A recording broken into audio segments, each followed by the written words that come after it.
People like to think of launching day as the first day the boat hits the water. But for me, launching day is the day that I cut the first piece of wood that's actually going to go into the boat.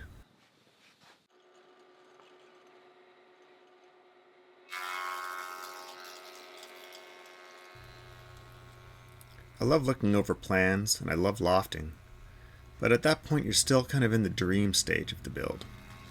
It's not until you've taken that first plank and skimmed it off, taken your first few shavings and smelled that wood, that piece of material that's going to become almost the heart and soul of the boat, that's when you've launched.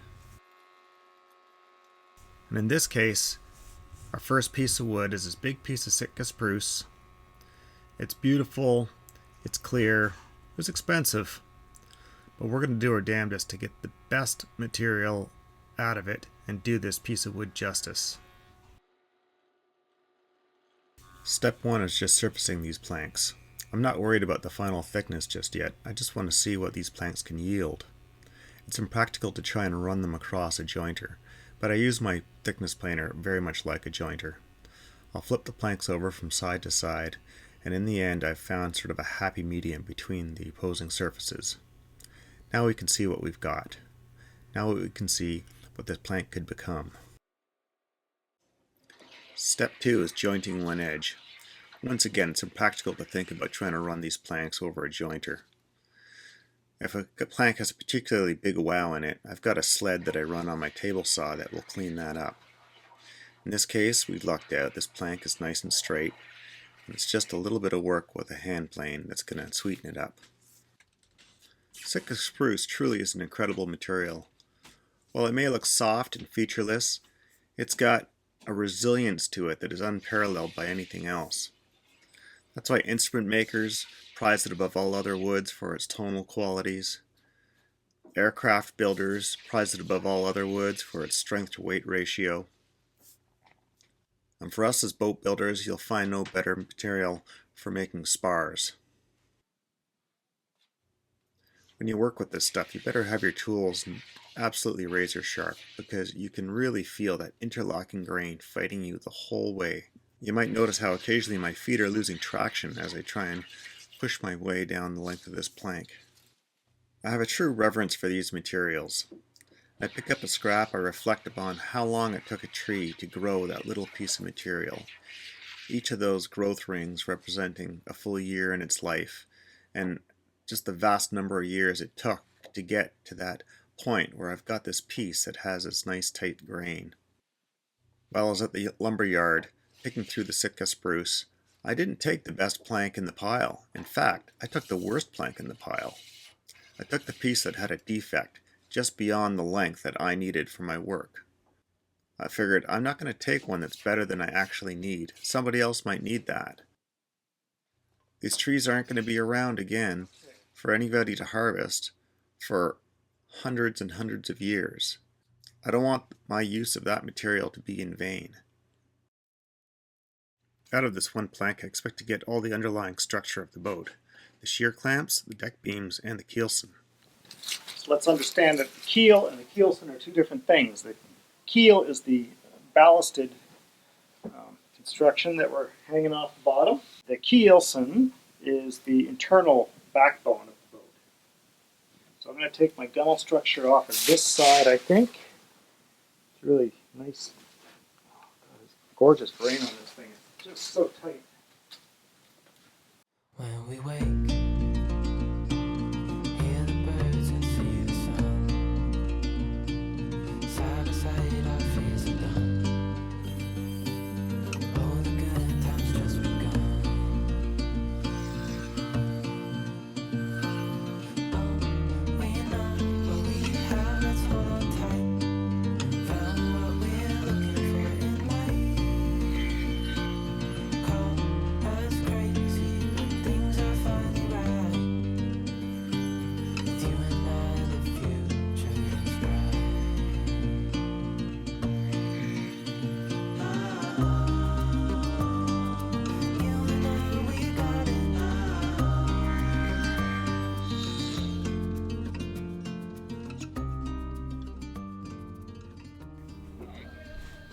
With our shear clamps ripped out and set aside, we can now turn to our keelson, which is the first main part of our backbone. This is going to become the keelson of our boat. So remember, the keelson is the portion of the keel structure that lies inside the planking. And in the case of this boat, we don't have formally what we call a keel. So if you think of a typical lap straight boat, you would have a keelson. It would be like a plank lying flat like this, and then something that approximates, say, a 2x2 or a 2x3 fastened to the outside that is the formal keel. So in this case, this all lies inside the planking, and we're going to be doing what I would refer to as a molded keelson. This is going to be cut to a shape that conforms to the planking itself. It's going to swell out in the middle and then back down, narrow at the ends. So my job right now is to lay out the shape of this, and the way we're going to do that is everything that we did in our lofting is going to show us the shape of this keel. So this is a batten I pulled from my lofting. I bent this along the keel in my lofting, marked out where the stations were, and then also from my lofting I grabbed the widths of the keel on this little stick. So at each station it'll get a different width. I'm going to lay out a center line. We're going to mark out our station spacings on that center line, and these station spacings are not the same as the way our stations are set up on the mold, because this is forming over top of those station molds. So the distance between station to station is changing slightly depending on the attitude of the keel to that station. So we'll lay a center line down on here, and then I've got this little stick where I've marked off my keel widths off of my lofting. So I'll be laying off the keel widths off of this stick. Make sure you've numbered your stations. You would not want to find yourself in a situation where you've put the wrong marks down in the wrong spot. That would be bad. That would be quite bad. Okay, time to flip to the other side. This is one of those times that I really am thankful that back in the day when I was starting to tool up, I went and splurged on the really nice compass. And I could not afford this at the time that I bought it, but I bought it anyway. This was about 80 bucks, which in the year, it was probably like 1991 or something. And 80 bucks was a lot of money for a little tool like this back then, especially for me, because I had no cash. But I don't regret it. Here I am, 30 years later, still going strong. Okay, now just like any other sort of lofting exercise, we get out our finishing nails.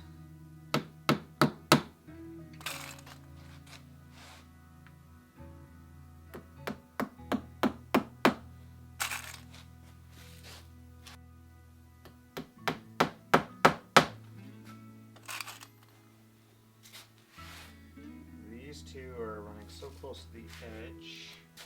Actually, I can do this one. You gotta watch out you don't split your edge out when you're doing this kind of thing. This one's just asking for it.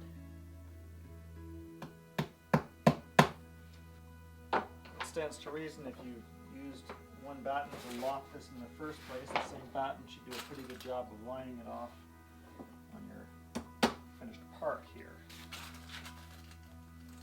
So I might have to use a couple clamps just to help hold it in place. Use some quick grips for this. I think these are sort of perfect clamp for this kind of thing.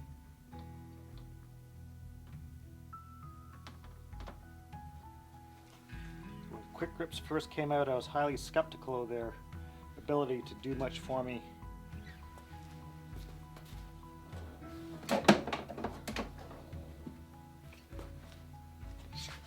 At that time, and it would have been in the early 90s, somewhere in there, that quick grips first came along, and all things plastic were to be highly considered dubious at best. But I picked up a couple and just to give them a try, and I've been thoroughly impressed how beautifully these things have worked over the course of my career.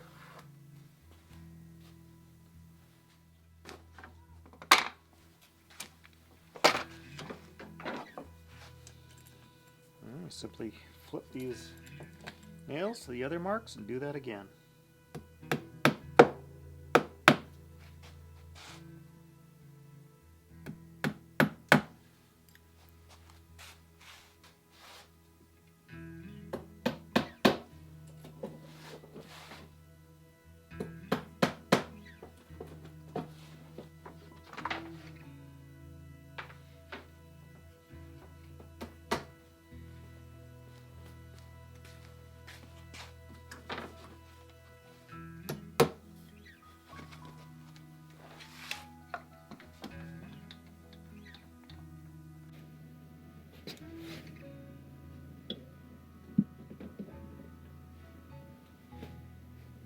If you're unsure a little bit about your shape a little bit, it's best to just give it a bit of extra meat. You can always shave it off. We'll cut this out on with a circular saw or on the table saw or bandsaw, depending on how the shape looks when I'm done. And then it'll get shaped on the boat to conform to the way the planking is going to lie. So Sitka spruce it's very soft, but it's got a resilience to it because the grain really has, it's like microscopically it interlocks together. There's little fibers in there, and while you can't see it, this looks dead clear, almost like a piece of cedar. It's entirely different when you start planing it. You can really feel how the plane really does not take the material off with the same ease that it does with cedar, for instance. Now, it's a little unusual to use it for a keel. It's not a highly rot resistant wood, so you wouldn't generally use it for a keel, but this is a racing boat. We don't worry too much about the longevity of the boat as much. Of course, we want to make sure it's got a long life, but it's not the same as, a more working boat kind of thing. We're really concerned about performance, so performance comes first. I am just going to rough out the major bevel that is going to make up the shape of this keel. It's actually going to get fairly rounded off, but just to get rid of bulk and to make this a little more flexible for bending onto the mold, and because it's easier to do the bulk of the work here than it is when it's on the mold, I'm just going to knock a big chunk out, and I'm leaving a reasonable amount of material behind that needs to get dealt with. Probably a good 1/8 of an inch material that'll still have to come off, but at least I thought this would be a good way to get the ball rolling here. From my lofting, I could determine exactly how much material I could afford to get rid of at this point. It's really just a large bevel going down the side of the keelson. Sitka spruce is extremely stiff, and so the more that I can remove now, the easier it's going to be to bend this in place. You can see how shaping this keelson so that it meets the inside face of the planking all the way through its length gives us a really oddball shape. My gut reaction would have been to just make a long sort of teardrop shape, but you can see that that would not have been correct. I was able to determine this shape by taking the body plan and superimposing the thickness of the keel as it related to each station on that plan. And it's simply a question of measuring the widths as it interacts with the inside face of the planking. From there I can determine how much of this is going to be waste, giving myself a healthy safety margin. I love doing stuff with a draw knife. It's just kind of an interesting, relaxing, very oldie-timey way of working wood. I should probably be doing this on my shaving horse. It might make things a little faster.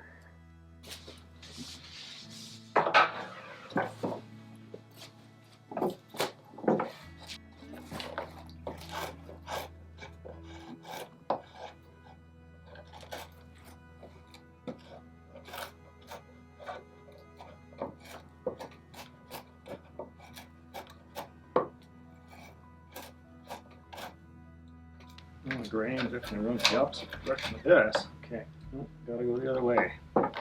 Got to go the other way. So.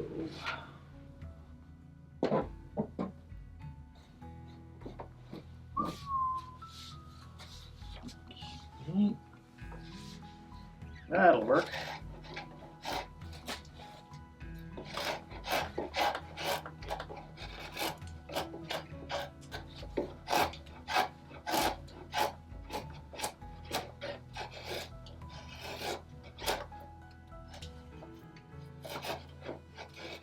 Okay, there we have it. That's our keelson roughed out. Now how much can be said about making a wiggly stick? Well, apparently fair bit. When you get right down to it, that's what boat building is in a nutshell. It's just one wiggly stick after another that we eventually compile together into something that we call a boat. I hope you enjoyed this video. These are made possible by the very generous support of my followers on Patreon. If you could help us out there, it's much appreciated, and every little bit helps. You can find a link in the description or up in one of these pop-ups. Be sure to join us on the next video, and I will see you later.